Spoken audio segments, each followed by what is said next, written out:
moi j'ai toujours pensé, pour nous qui vivons dans des provinces à problème, Nord Kivu, Sud Kivu, Ituri, que la voie la plus sage passait par le dialogue.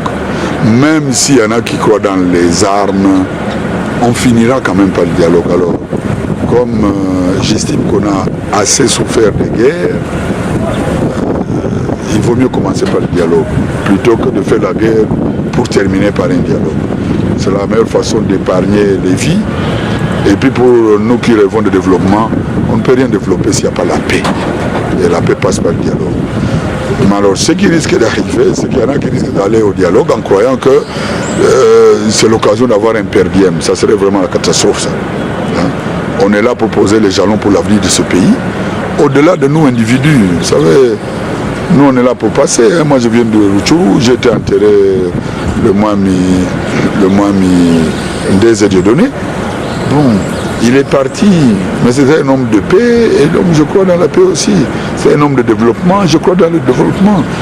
Et tout est lié, vous avez la paix, vous avez le développement. Vous voyez les pays voisins, ils sont allés dans la paix, ils ont construit leur pays, et je voudrais qu'on nous donne l'occasion de construire également dans la paix.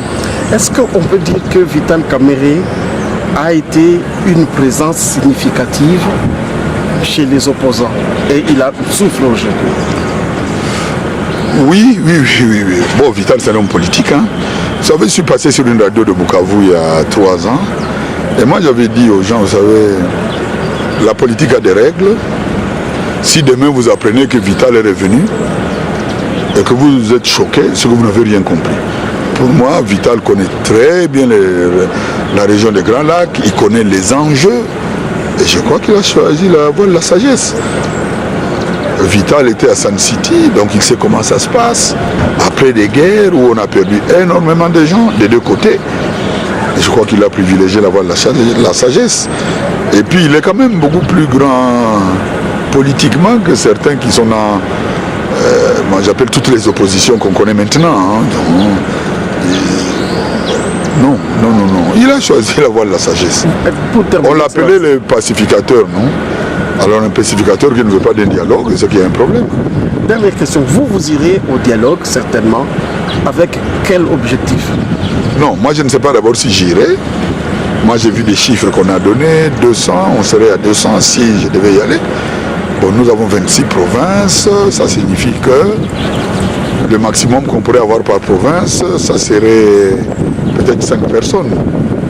Hein? Vous connaissez la théorie du dialogue pour les Congolais. Ça risque d'être chaud de choisir qui peut aller, qui ne peut pas aller. Si les gens estiment à Kinshasa, il y a un comité préparatoire que je dois aller, j'irai, j'apporterai ma contribution. S'il y en a qui croient que si eux n'y vont pas, il n'y a pas de dialogue, c'est leur affaire. Non, moi je crois que nous devons apprendre la culture de la représentativité. Si quelqu'un nous représente valablement, il n'y a pas de raison de se plaindre. Si on a de bonnes idées à défendre, on les met par écrit, on les soumet à celui qui parle.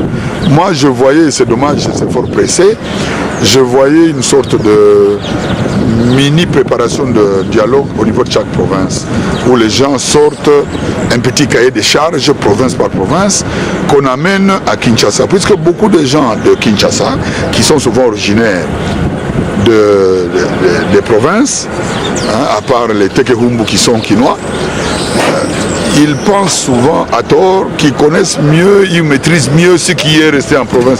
S'ils le croient, pourquoi ils ne restent pas en province plutôt que d'aller à Kinshasa? Et donc si on veut parler des provinces, qu'on prenne ceux qui viennent des provinces. Pas ceux qui de Kinshasa se réclament des provinces. Parce qu'ils ont pris un côté quinois qui est une bonne chose, mais qui laisse aussi ceux qui viennent de l'intérieur parler de leurs problèmes, que très souvent on oublie.